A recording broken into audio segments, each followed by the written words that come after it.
चुनाव आता है तो नेताओं की भावुकता बढ़ जाती है। छोटी छोटी बातों पर आंखें नम हो जाती हैं। चुनाव के दरमियान कुछ नेता भावुक हो जाते हैं तो कुछ अपने छिपे हुए हुनर का जलवा बिखेरने लगते हैं। इस दौरान नेताओं के परिजनों का भी काम थोड़ा बढ़ जाता है। अपने हर दिल अजीज को जिताने के लिए नेताजी के परिवार के लोग चिलचिलाती धूप में सड़कों पर निकलकर जनसंपर्क अभियान चलाते हैं। थोड़े बहुत वोट का भी जुगाड़ कर दिया जाता है तो काम बन जाता है। आपके यहाँ हमारे सीनियर लीडर महाबल मिश्रा जी हैं। ये पहले भी आपके यहाँ सांसद रहे हैं। ये आपके सुख दुख में काम आते हैं।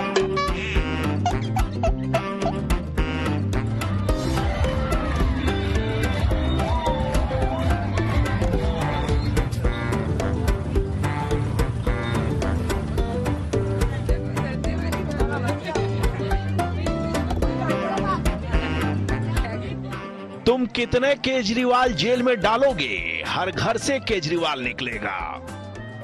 और अगर हर घर से ना भी निकला तो उन्हीं के घर से तो निकल ही आएगा, मतलब निकल आएंगी।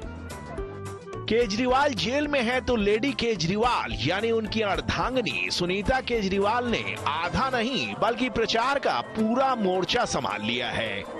वो भी हल्के फुल्के अंदाज में नहीं, मुकाबला होगा तो कायदे से होगा, इसलिए रोड शो कर रही हैं लेडी केजरीवाल। पश्चिमी दिल्ली से आप उम्मीदवार महाबल मिश्रा के पक्ष में खुद रूफटॉप विंडो से नमूदार हुई और पीछे गाड़ी की रूफ पर चौकड़ी मारकर बैठ गए महाबल मिश्रा। लेकिन सुनीता केजरीवाल ने जैसे ही ये कहा कि ये आपके सुख दुख में काम आते हैं, बेचारे मिश्रा जी बेहिसाब भावुक हो गए।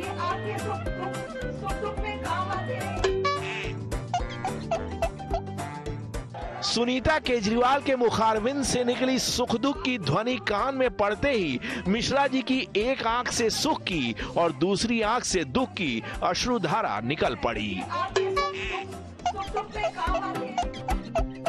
यहाँ हमारे सीनियर लीडर महाबल मिश्रा जी हैं।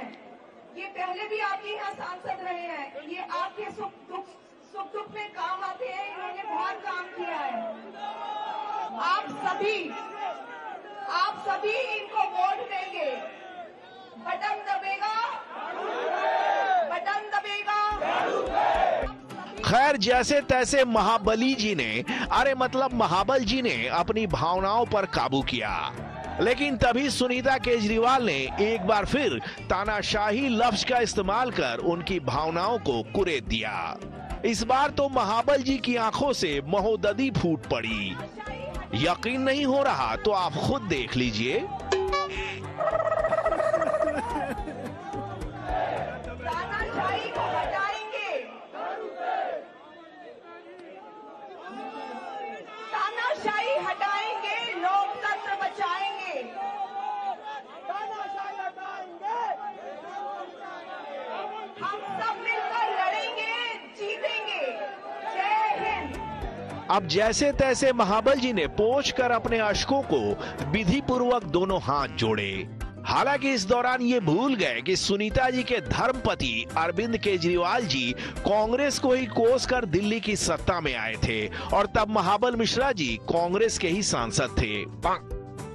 बहरहाल दिल्ली के इन रोने धोने से दूर असम के सीएम हिमंता बिस्वा शर्मा कोकराझार में पूरी तरह मौज मस्ती में डूबे हुए हैं।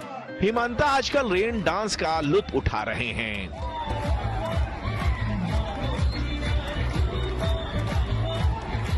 अपने सहयोगी दल यूपीपीएल के उम्मीदवार के समर्थन में वोट मांगने के लिए हिमंता जब कोकराझार की रैली में पहुंचे तो बारिश होने लगी।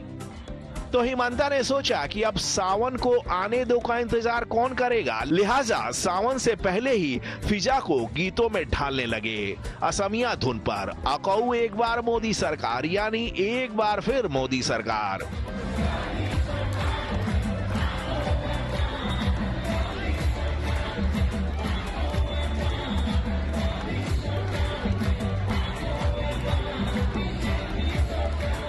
चुनाव में और कुछ हो या ना हो, नेताओं के गुप्त हुनर जरूर प्रकट हो जाते हैं।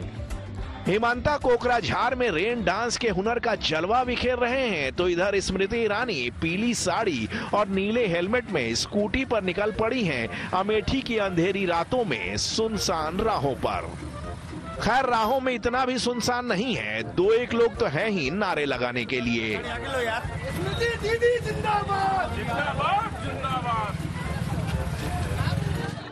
चुनाव की यही तो खासियत है, हारे जीते कोई भी जनता का एंटरटेनमेंट टैक्स फ्री फुलटूस मनोरंजन हो जाता है।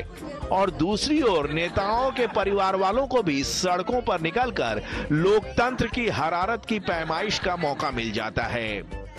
एमपी के गुना शिवपुरी से बीजेपी उम्मीदवार ज्योतिरादित्य सिंधिया की पत्नी प्रियदर्शनी सिंधिया आजकल यहाँ वहाँ जाकर जनता की नब्ज टटोल रही हैं। कभी मिठाई की दुकान पर पहुंचकर बूंदी का आस्वादन कर रही हैं, तो कहीं खाई के पान बनारस वाला के मूड में आ जा रही हैं। चुनाव की जरूरत सबसे ज्यादा इसीलिए महसूस की जाती है, नेताओं को जीवन के जायके बदलने का मौका मिल जाता है और जनता को नेताओं के अंदर छिपे कुछ गोपनीय टैलेंट के दर्शन हो जाते हैं। बाकी तो भैया ये पब्लिक है, क्या नहीं जानती है। Bureau report, good news today.